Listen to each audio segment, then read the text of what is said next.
Today is Sunday. Just came back from Starbucks, so I watched a bunch of training videos on my company's website. There's a lot of tips that you can use to learn this TMS, transportation management software. So I did that, and also was sending out some emails, just quick, like, hello, hey, I'm a freight agent, would love to help you. Like, I found a list online, like, of equipment dealers, and so far I did send a lot of emails to dealers in Ontario, Alberta, Michigan, Ohio, Tennessee, Texas, and today I did Illinois. 0 responses so far. So all I did was one quote, but I feel optimistic that sooner or later somebody will notice my experience in trucking, because that's what I keep saying. Hey, I'm a heavy equipment specialist with a logistics company, and I have 17 years of trucking experience, and 8 years of those were specifically with equipment and machinery, right? Like, no BS, straightforward info. And finally today we're opening this package. Just got it yesterday, that Calgary K Slim, and I was tracking it on Amazon website because these idiots, they never even knock on the door, right? And around 4 o'clock yesterday, I was checking like every couple of hours the email. Actually, yeah, I did notification where it says, I said, please send me a delivery receipt. And around 4 o'clock finally, I see I have a new email, and it says delivered, and there's a picture of this package propped against my door outside. Like, what's so difficult? Just knock on the door. Actually, one guy so far, a UPS guy, did that when he delivered my business cards. He just put the pack outside, knocked on the door, and walked away. So I opened the door. The guy is already like half a kilometer away. I said, "Thank you, sir." He just raised his hand. I don't understand what's wrong with these couriers. This guy just propped it like this, took a picture, and I could see it on my email. So I went out, opened the door, and this thing is sitting there. So at least it looks like people in my complex are pretty honest, Otherwise, somebody could have just snagged it, Well, first impressions, it's packed pretty well. Check this out. All wrapped up. Maybe I can use. I was at the Home Depot today. After I spent a couple of hours at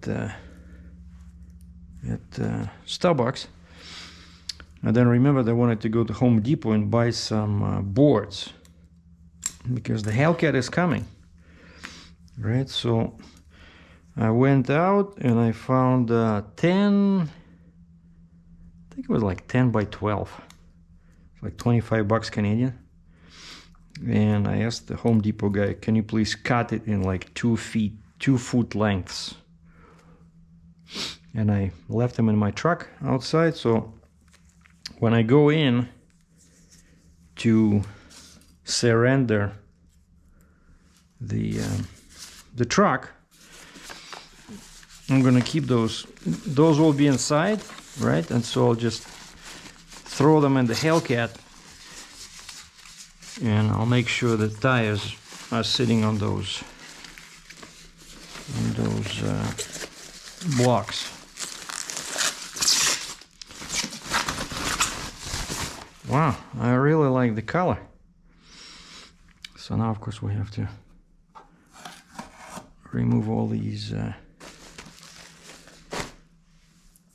plastic pieces here. So that's pretty much the color of my Hellcat. It's gonna be indigo blue. And how do you put water in here? Oh, so this just opens up, and that looks like a pretty big reservoir. And then you remove all this stuff.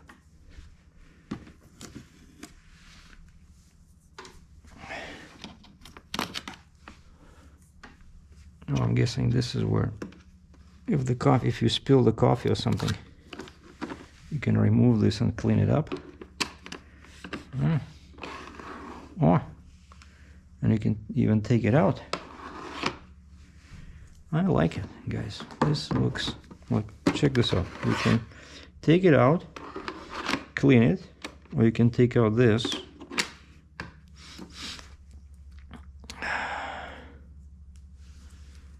And I'm guessing this is where you put in that K-pot. All right. Then you just close it, and then you click here. What do we have? We have add water, or it'll be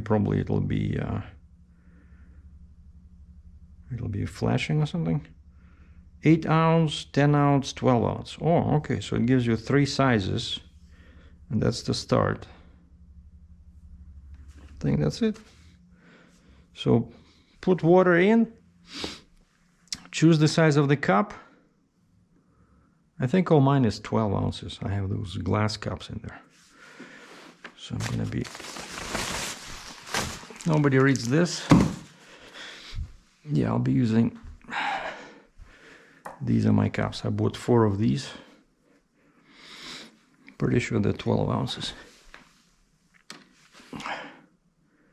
And that's it. So now we're gonna have coffee. But today I already had 2 cups of coffee. I'm already ready to jump up and down. I think I'm gonna keep this just in case something is wrong and I need to return it or something. Just throw it here for now.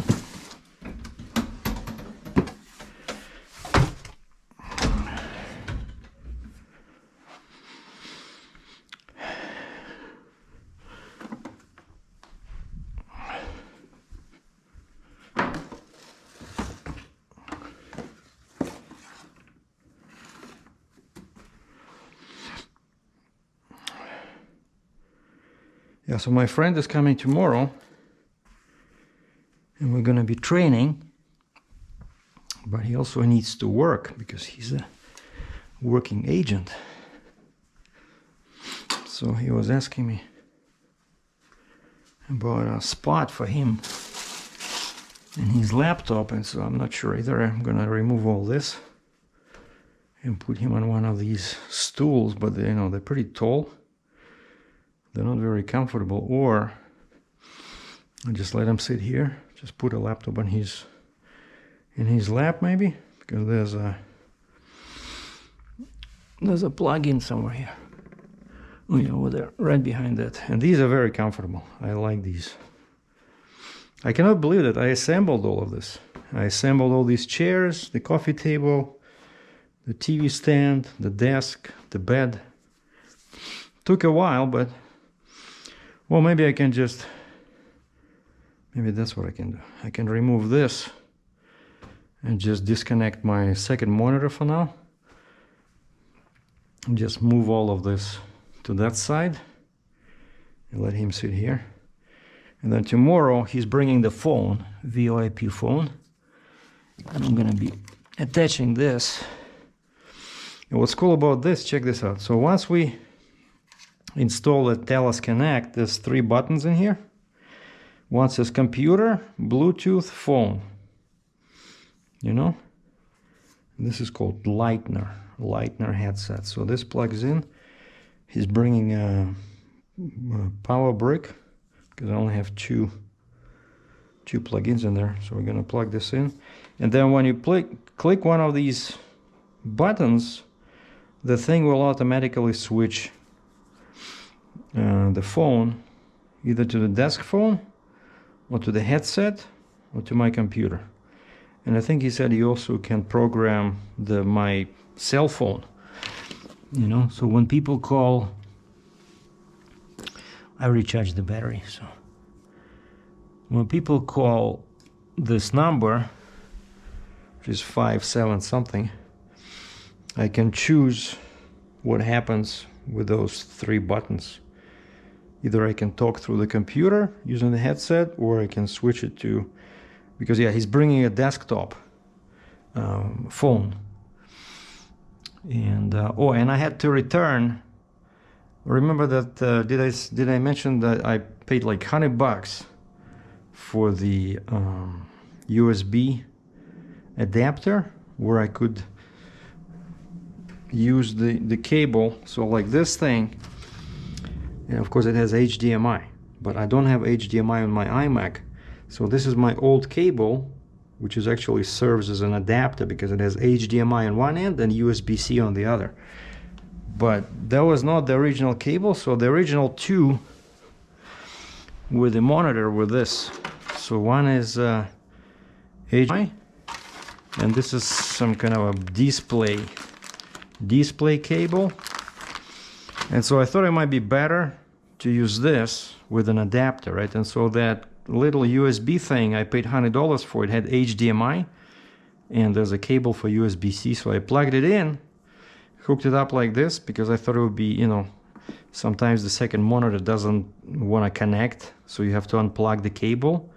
And I thought, you know, it would be better to try to unplug it from the adapter instead of wearing out the connectors in the back. And I hooked up that adapter and used this cable, and guess what? For some reason that adapter started heating up. You know, it was sitting here. I read the manual,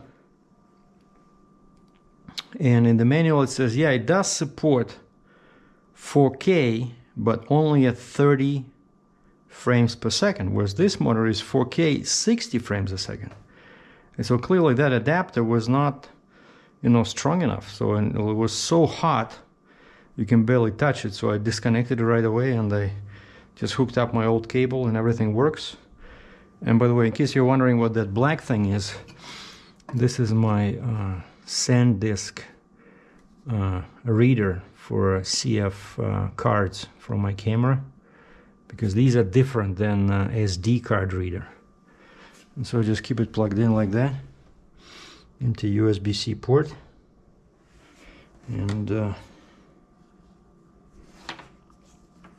then this one is my keyboard. So that's what's happening. So the training continues, basically ongoing training, and hopefully I'll get some customers next week. Oh, and I keep practicing with quotes. Like I found equipment auction website on the net where you can submit a quote, and I was doing that for practice because I revised my rate calculator from my trucking days, where, you know, it calculates all expenses of a carrier based on how many hours it'll take to drive, load, unload, and then adds fuel, price of fuel, how many gallons, and then permits, escorts, and then the broker fee. And it was really good, you know, to get back into this quoting game. And then I'm using that permit quoting website I used before. It cost me like $50 a month, but it's very useful because it gives me a pretty accurate estimate of how much permits will cost, which I think for me is a big plus, because many brokers, many freight brokers, have no idea how much it'll cost, and you know whether you will need escort somewhere. It was here, I go in, I put in origin, destination, load dimensions, gross weight, and it says okay, Illinois review requires a review, you know, Pennsylvania needs 2 pilots, stuff like that, you know. So I think I do have an edge over other brokers. I just need to get some customers so I can start quoting and winning business and finding trucks. But like I mentioned in the Sunday walking video, finding trucks is easy. The most difficult part, at least for me now, is getting shippers and getting them to agree to my quotes. Sounds good? Ciao.